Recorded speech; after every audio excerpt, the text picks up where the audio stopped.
The U.S. Supreme Court sided with President Joe Biden on Thursday as he seeks to end his predecessor Donald Trump's hardline Remain in Mexico immigration policy. In a 5-4 ruling authored by Chief Justice John Roberts, the justices overturned a federal appeals court decision requiring Biden to restart the policy after the Republican-led states of Texas and Missouri sued to maintain the programs. The policy forced tens of thousands of migrants to stay in Mexico while awaiting U.S. hearings on their asylum claims, a program that immigration advocates say put migrants at risk of kidnapping and other dangers in border cities. Roughly 68,000 people fell under the policy from the time it took effect in 2019 until Biden suspended it in January 2021.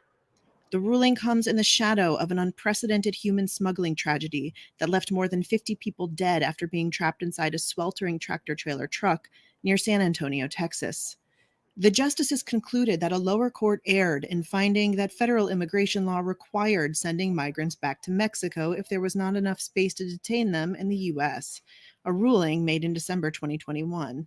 They also threw out the lower court's decision to void the administration's June 2021 decision to end the program. All a victory for Biden and his plans to implement a more humane approach at the southern border. Republicans have criticized Biden's immigration policies and contend that the Remain in Mexico policy effectively deterred unlawful migration.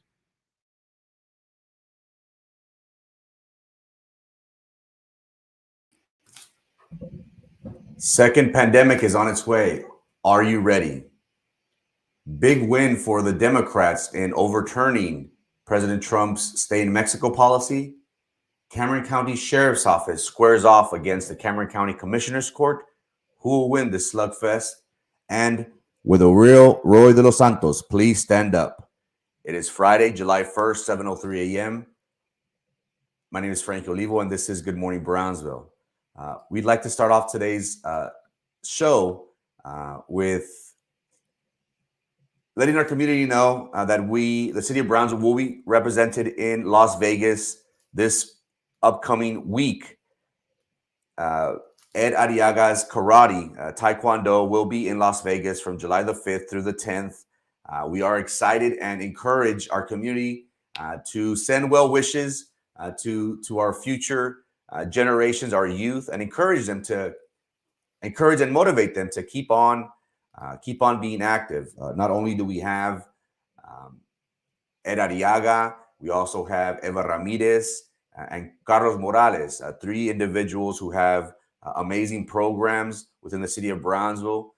And one thing that we always encourage is and support are those individuals that are doing everything possible to mold, encourage, motivate our youth, keep them out the streets, and more importantly, doing something that they love. And this beautiful sport of karate is one thing that Ed Arriaga and his pupils, his disciples, special shouts out goes to Santiago, Elizabeth, Alexandra, Isaiah, Jorge, Felipe, Sage, Melanie, Rowena, and Shamila.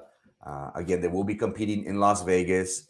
If you can, send some well wishes to Mr. Eddie Arriaga and his students. They will be representing the city of Brownsville in Las Vegas, July 5th through the 10th. Something very, very important to support.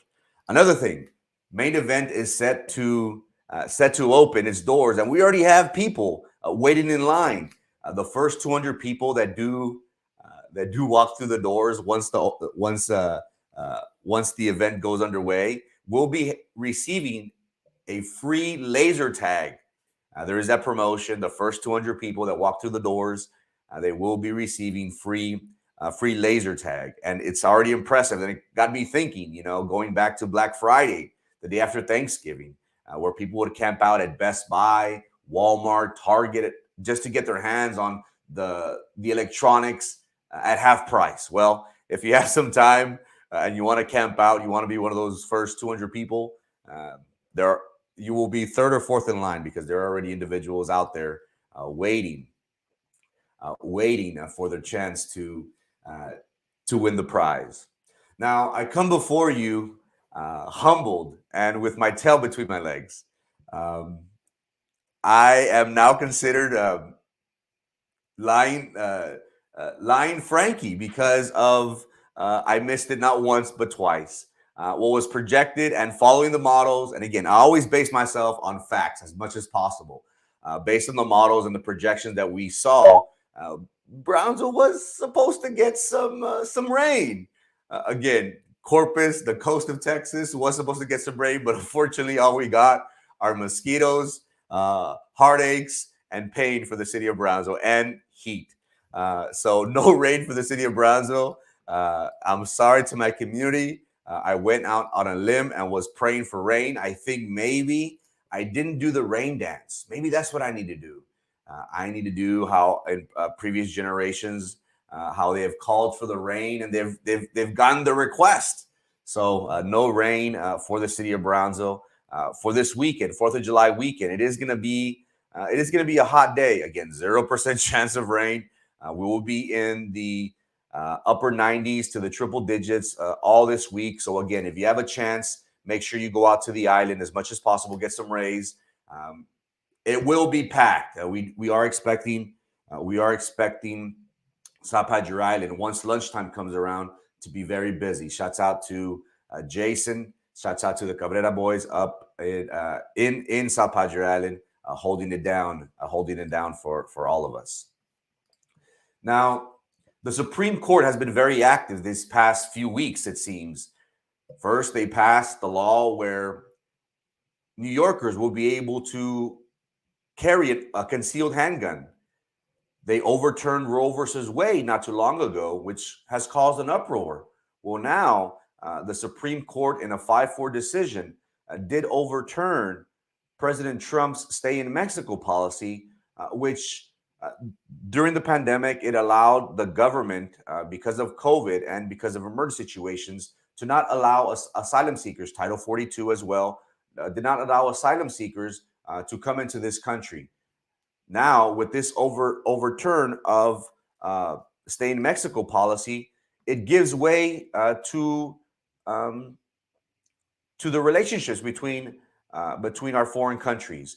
And the importance of this is that, again, the President Trump era, the Remain policy, did deny asylum seekers a right to seek safety in the United States. And again, they did force them to wait in Mexico. And we did see how, those camps were set up in Reynosa and Matamoros, because many of them, did not have the right or the ability to cross. Now, this is tough because, as we can all imagine, our immigration system is broken. The state of Texas, along with Missouri, was one of those states that did file a lawsuit regarding trying to prevent the current administration, President Biden's administration, from rescinding and taking back the stay in Mexico policy. And what we have seen is our relationship with Mexico as of late, based on the administration's reactions to the United States' presence in Mexico, has not been very good. We have seen how the AMLO administration in Mexico kicked out diplomats, American diplomats from Mexico City. And the relationships between the DEA and Mexico has been deteriorating. And one could imagine and say, hey, Mexico is tired of Big Brother. Well, what does this lead? And what should we expect? We have been very vocal about this administration's lack of enforcement of the border. It has said that, this administration has open borders. Now, we are in supportive of those individuals who are trying to seek the American dream. Again, we're all after that. But we are a nation of laws. But who can forget what has been transpiring as of late? And we have seen large amounts of people coming from Central, South America, all the way and making that treacherous trek all the way to the promised land, which is the United States. Just a few days ago, we got the horrific news of an incident that happened in San Antonio, where over 50 immigrants were found in the back of a tractor trailer and were dead. And we understand that this is a humanitarian issue. And I don't want my community to think of Frankie Olivo as being a heartless individual. We are supportive, once again, of these individuals trying to seek the American dream. That is what we are all after, of course. But again, we are a nation of laws. Now, and the city of Brownsville did have something to do with this tragic event, with this trailer. The individual in question is from the city of Brownsville. The interesting thing was that we are starting to hear a lot of details coming out slowly of individuals taking part in this event. But how does this Trump? How does the end of this Trump stay in Mexico policy? How will this affect immigration? How will this affect our borders? Again, whatever happens in foreign policy usually always affects the city of Brownsville. Why? Because we are a border city. The likes of us and McAllen do frequently hear of these stories and are generally affected. Our economy downtown at one point generally depended largely on the commerce from Mexico.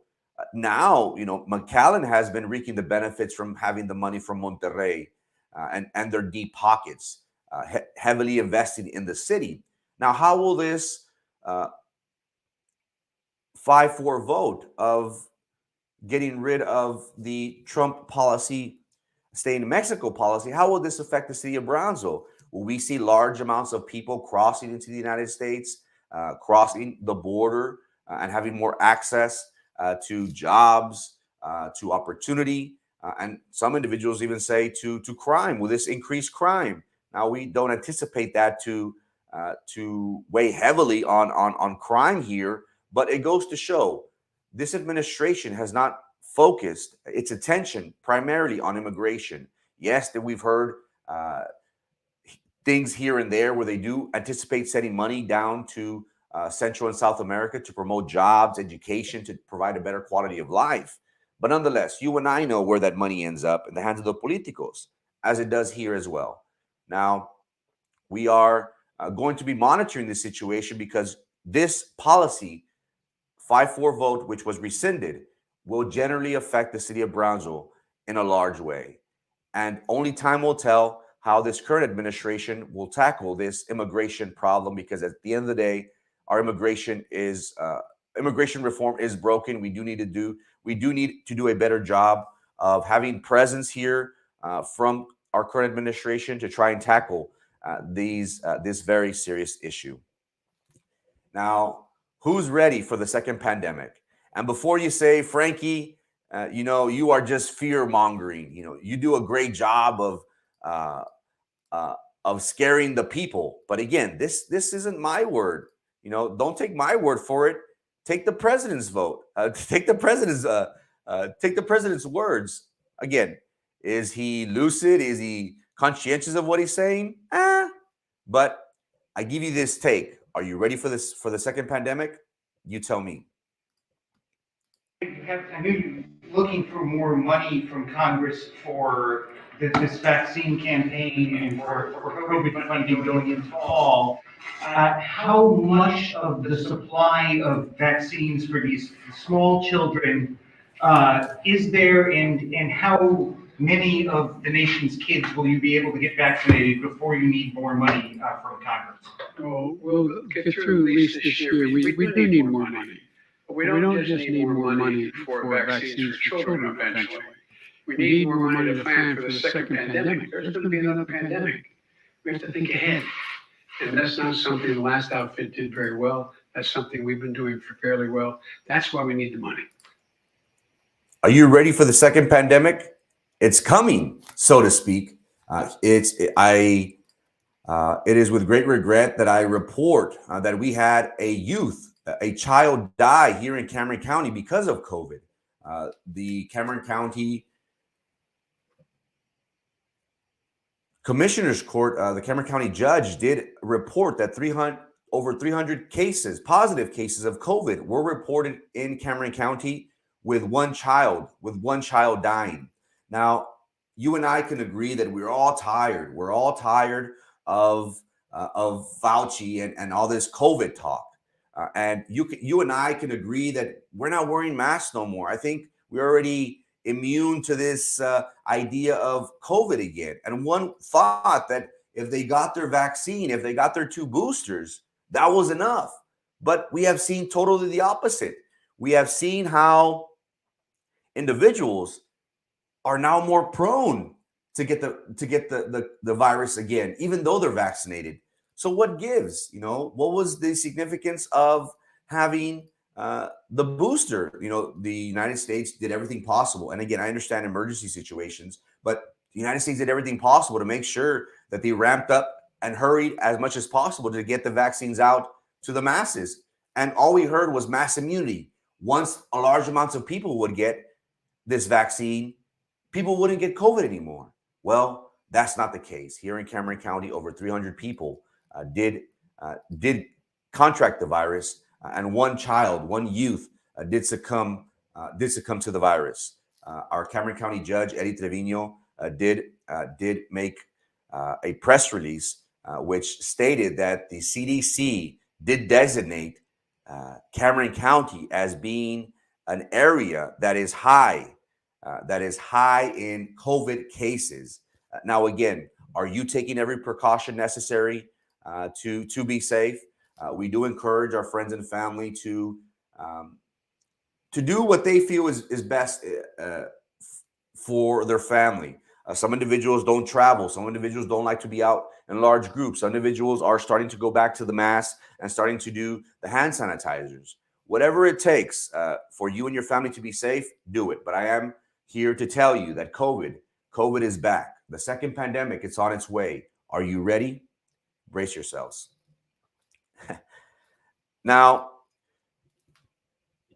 right now, currently in Cameron County, we are witnessing a slugfest, a battle of egos, so to speak.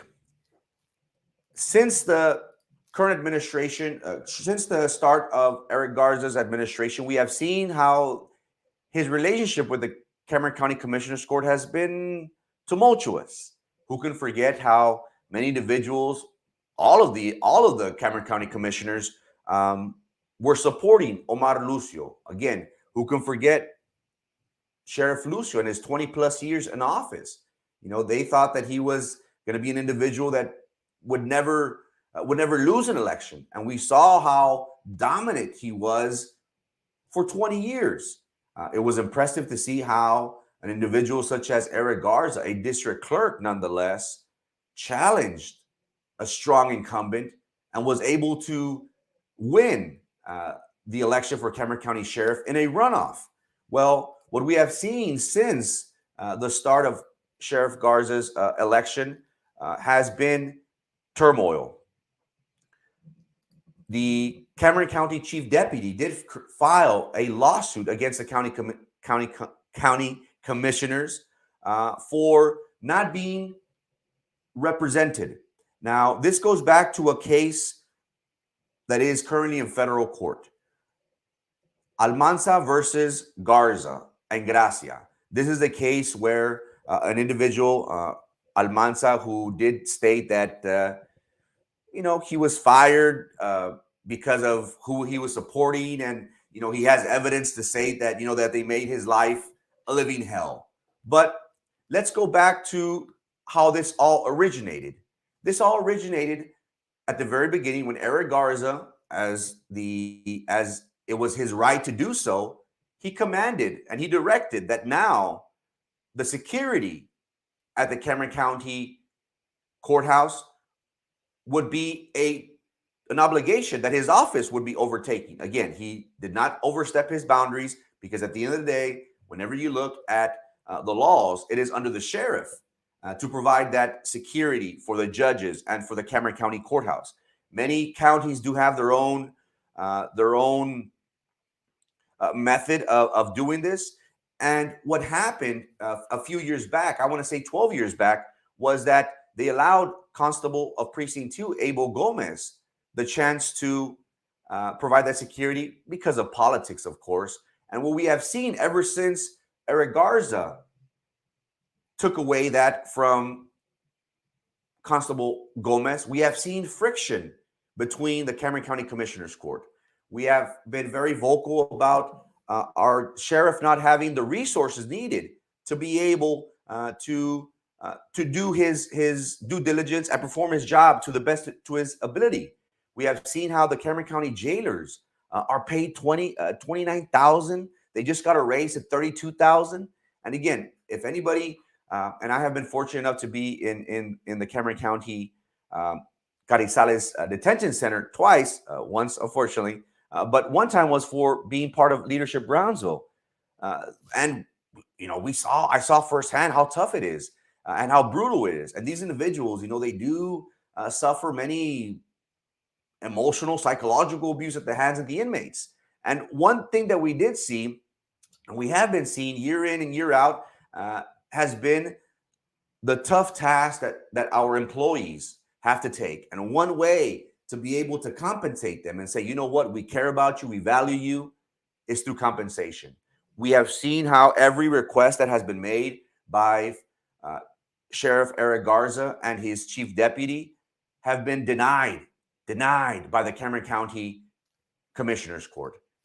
Is it a power struggle? Is it a thing of egos where, I'm not going to support you because I supported Sheriff Lucio and you beat him? And, we would think that they would put their differences aside, of course, because at the end of the day, they are both need to work in tandem when running the daily operations for the county and, more importantly, for Carizales at the jail. But one thing that we can agree on is that the Cameron County is not supporting our sheriff. It has been sad to state that these individuals have done everything possible to make sure that Eric Garza's life is a living hell. Not being able to pay his deputies, trying to enact things that are making it impossible for him to perform his daily duties. But again, one thing that we need to remember is that the Cameron County voters, they did speak. They did want new blood in the office. And one thing that we should do is we should support the voters. It is sad to report that the Cameron County commissioners are not doing so. They are doing everything possible to make Sheriff Garza's life and Chief Deputy Gracia's life very, very difficult. We hope that these lawsuits in federal court are resolved. We put our differences behind us and we work together to provide Cameron County with the best service and with the best quality of safety, because at the end of the day, whenever it comes down to it, this all goes down to the safety and well-being, not only of the Cameron County employees that are currently working at the Carizales jail, but also for the inmates. It is very, very important. And I feel as if our Cameron County commissioners are letting their egos get the best of them and not allowing our sheriff to perform his duties to the best of his abilities. Now, will the real Roy de los Santos please stand up? I repeat, will the real Roy de los Santos please stand up? I think we're going to have a problem here. Roy de los Santos. I always thought of Commissioner Roy de los Santos as being this next great white hope that we had for the city commission. You and I know that individuals run for politics not because they do it for the kids or not because they do it for the betterment of our community, but we have heard and seen time and time again how many individuals who do seek office, they seek it for their own personal agendas, for their own personal enrichment, or to pass on their own ideologies. One thing that we have been seeing out of our commission is that nobody wants to step on nobody's toes, it seems. Commissioner Roy de los Santos did come in. He did serve on many boards previously, and one thought that Commissioner Roy de los Santos would be that individual that will represent the entirety of the city of Brownsville in a great way. We have been questioning many of his implementations, and we are supportive of inclusion. He is part of the LGBT task force, and he is a part of the Camille Playhouse, two great organizations. But one thing that we do want for Mr. Roy de los Santos to answer is, what is his relationship with Brian Martinez? And before I start, and before my friends bombard me with it, I have no issues with individuals having relationships, whether that's friendship, whether that's boyfriend, girlfriend, whether that's Sanchos, whatever anybody does in the privacy of their homes and in their own personal lives, that is totally up to them. But one thing that we do want to make very clear is this a case of nepotism? Now, it is important to note that as a commissioner, we should disclose any and all conflicts of interest that one may have. It is important to note that the city, that BISD found that out through the previous corruption trial last year, where there was conflict of interest within a sitting board member and having relationships with certain vendors, certain parties. Now, are we seeing this in the city commission? Are we seeing where Roy de los Santos is favoring either his significant other, either is favoring a friend? Now, that is not the issue. The issue is not the relationship. The issue is what is being done. But again, one has to ask, what is the relationship between these individuals? And before you tackle me and say, hey, Frankie, are you hating on a same-sex couple? No, absolutely not. Again, I am all in favor of inclusion. I'm all supportive of individuals. I am nobody to judge nobody. But one thing that needs to be clear is it is important for us to know, us taxpayers here in the city of Brownsville, to know what is the relationship between Roy de los Santos and Mr. Brian Martinez. And we have seen how Mr. Martinez has been very active as of late. He is in several committees. He is part of Leadership Brownsville. I believe he was recently appointed as a board member. And while we applaud our youth and our future generations of being part of our everyday lives during politics, and we want them to be vocal, we want them to be participants of these type of situations. But the question remains, what is the role of Brian Martinez in the life of Roy de los Santos?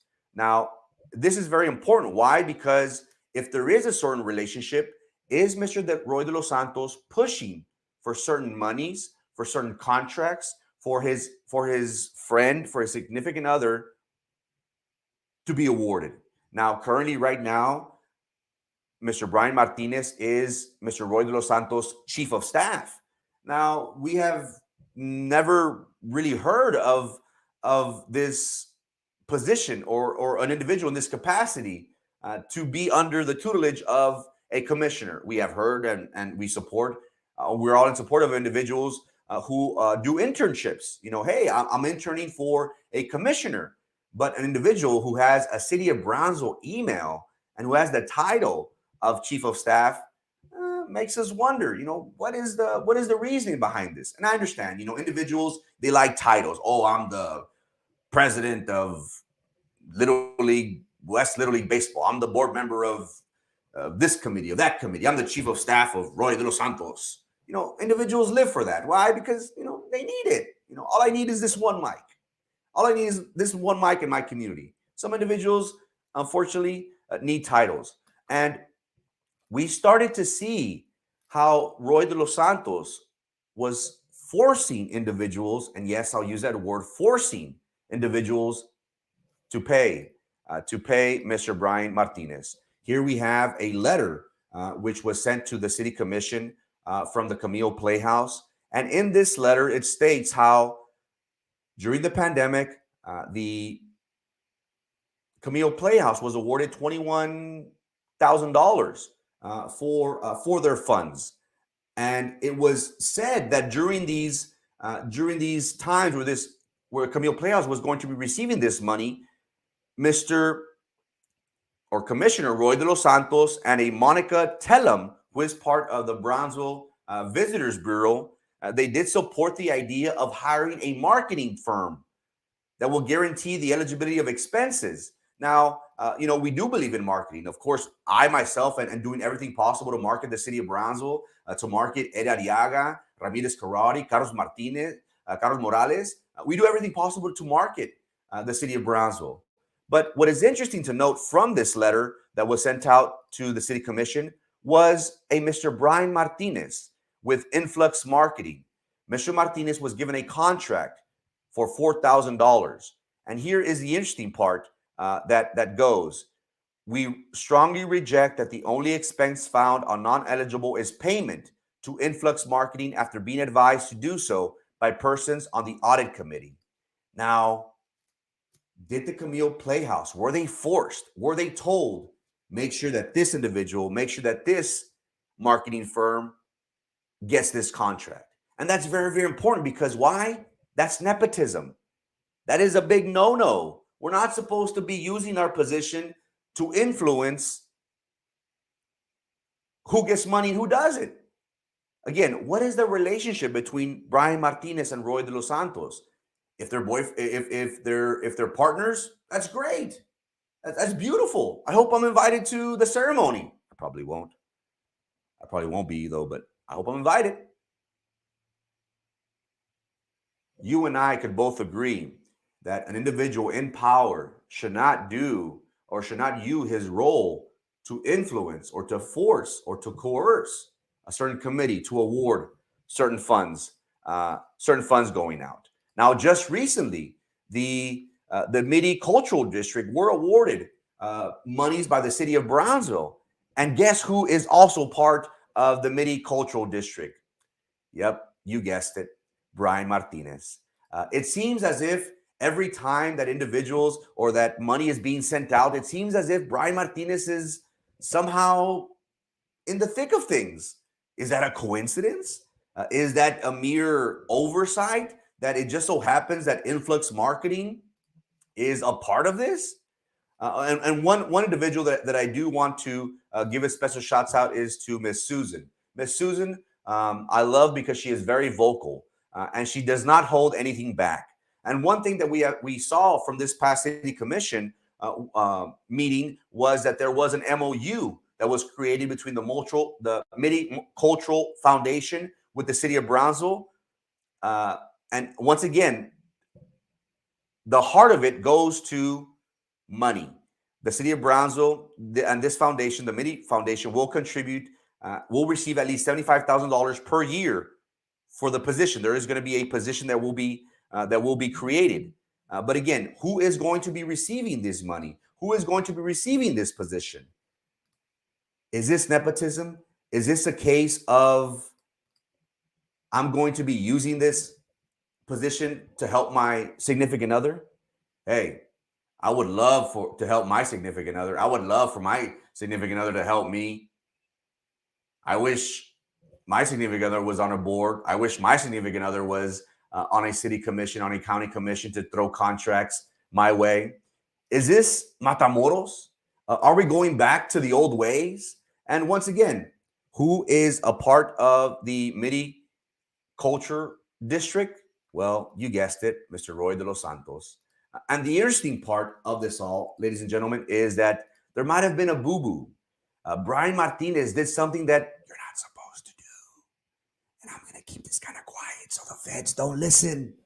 But Brian, whenever you try and ask for support from these commissioners, from these city commissioners, don't do it through a text message. Try and take them out to the golf course where nobody is listening. Because at the end of the day, individuals will be able to do a request for information and request the text messages that were sent. It is alleged that before this agenda item was voted on, that Mr. Brian Martinez did send out text messages to, we could confirm a few, and a few, we could put 1, 2, or 3. We don't know how many commissioners, but we can confirm that a text message was sent to commissioners saying, please pass this. I need this bad. Now, again, what influence does Mr. Roy de los Santos have on Brian Martinez on the commission? We applaud Golonsky, who did bring this up to the attention of the city attorney. And she did state, isn't this a conflict of interest because of Brian Martinez's relationship with Commissioner Roy de los Santos? The attorney, and again, they all cover for themselves. And the attorney said there is no conflict of interest because Mr. Roy de los Santos will not be voting on this agenda item. But you and I know how this game works. Hey, you vote for my agenda and I'll vote for your agenda. All right, got it? Good. All right, it passes. Again, Will the real Roy de los Santos please stand up?